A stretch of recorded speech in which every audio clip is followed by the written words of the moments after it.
Hello friends, ಎಲ್ರಿಗೂ ನಮಸ್ಕಾರ. ಖುಷಿ ಚಾನಲ್ಗೆ ಸ್ವಾಗತ. ನಾನಿವತ್ತು ಗೋಣಿ ಸೊಪ್ಪಿನ ಹಾಲ್ಸಾರು ಹೇಗೆ ಮಾಡೋದು ಅಂತ ತೋರಿಸ್ತಾ ಇದ್ದೀನಿ. ಇದು ಮುದ್ದೆಗೆ ತುಂಬ ಚೆನ್ನಾಗಿರುತ್ತೆ, ಅನ್ನಕ್ಕೂ ಕೂಡ ತುಂಬ ಚೆನ್ನಾಗಿರುತ್ತೆ. ಇದು ನಮ್ಮೂರ ಕಡೆ ತುಂಬ ಮಾಡ್ತಾರೆ. ನಮ್ಮೂರ ಕಡೆ ಹಾಲ್ಸಾರು ಇದು ಮುದ್ದೆಗೆಲ್ಲ ಚೆನ್ನಾಗಿರುತ್ತೆ. ನಾನು ಮೊದಲು ಸೊಪ್ಪು ಚೆನ್ನಾಗಿ ಒಂದು 3 ಸರಿ ತೊಳೆದಿಟ್ಕೊಂಡಿದ್ದೆ. ಮತ್ತು ಬೇಳೆ ಒಂದು ಚಿಕ್ಕ ಬೌಲಲ್ಲಿ ಬೇಳೆ ತೊಗೊಂಡಿದ್ದೆ. ಅಷ್ಟಾದರೆ ಸಾಕು ಬೇಳೆ. ಅದನ್ನು ಕೂಡ ಚೆನ್ನಾಗಿ ತೊಳೆದು 1-2 ಸರಿ ತೊಳೆದು ಅದು ಕುಕ್ಕರ್ಗೆ ಹಾಕಿದ್ದೀನಿ. ಮತ್ತು ಸೊಪ್ಪು ಕೂಡ ಹಾಕಿದ್ದೀನಿ. ಅದಕ್ಕೆ ಒಂದು ಚಿಕ್ಕ ಲೋಟದಲ್ಲಿ ಒಂದು ಅರ್ಧ ಲೋಟ ನೀರಾದರೆ ಸಾಕು. ಅದನ್ನು ಹಾಕಿ ಈಗ ಕುಕ್ಕರ್ ಮುಚ್ಚಳ ಮುಚ್ಚಿ 2 ವಿಸಲ್ ಬರೋಷ್ಟು ಕೂಗಿಸ್ಕೊಳ್ತೀನಿ. 2 ವಿಸಲ್ ಬಂದರೆ ಸಾಕು. ಈಗ ನೋಡಿ, ಕುಕ್ಕರ್ ಮುಚ್ಚಳ ತೆಗೆದೆ. ಈಗ ಸೊಪ್ಪು ಬೇಳೆ ಚೆನ್ನಾಗಿ ಬೆಂದಿದೆ ನೋಡಿ. ಈ ಥರ ಇಷ್ಟು ಬೆಂದರೆ ಸಾಕು. ಇದನ್ನು ಪಕ್ಕಕ್ಕಿಟ್ಟು ಮತ್ತು ಒಂದು ಬಾಣಲಿಲಿ ಎಣ್ಣೆ ಹಾಕಿಟ್ಟಿದ್ದೀನಿ.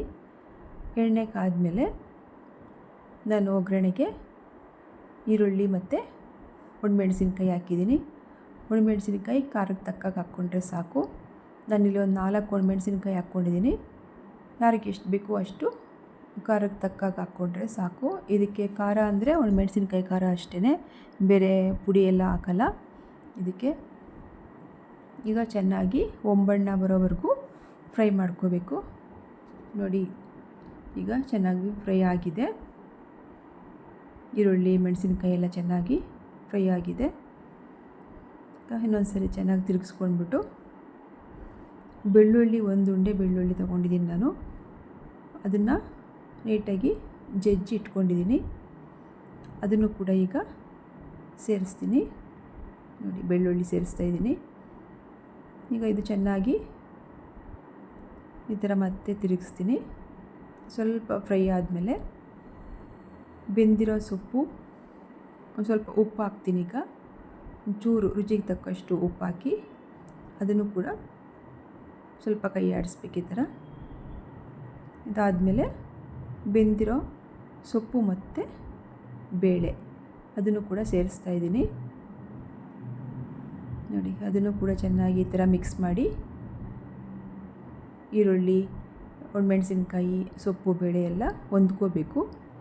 ಆ ಥರ ಚೆನ್ನಾಗಿ ಮಿಕ್ಸ್ ಮಾಡಬೇಕು ನೋಡಿ. ಈ ಥರ ಚೆನ್ನಾಗಿ ಹೊಂದ್ಕೋಬೇಕು. ಚೆನ್ನಾಗಿ ಮಿಕ್ಸ್ ಮಾಡಿದ್ರೆ ಅದು ಹೊಂದ್ಕೊಳ್ಳುತ್ತೆ. ಇದು ನಮ್ಮೂರ ಕಡೆ ತುಂಬ ಮಾಡ್ತಾರೆ ಈ ಥರ ಹಾಲ್ಸಾರು. ಅಂದರೆ ತುಂಬ ಬೇರೆ ಬೇರೆ ಥರ ಸೊಪ್ಪಿನ ಹಾಲ್ಸಾರುಗಳು, ಕಾಳಿನ ಹಾಲ್ಸಾರುಗಳೆಲ್ಲ ಮಾಡ್ತಾ ಇರ್ತಾರೆ ನೋಡಿ. ಈ ಥರ ಚೆನ್ನಾಗಿ ತಿರುಗಿಸ್ಬೇಕು. ಮುದ್ದೆಗೆ ತುಂಬ ಚೆನ್ನಾಗಿರುತ್ತೆ ಇದು ಹಾಲ್ಸಾರು.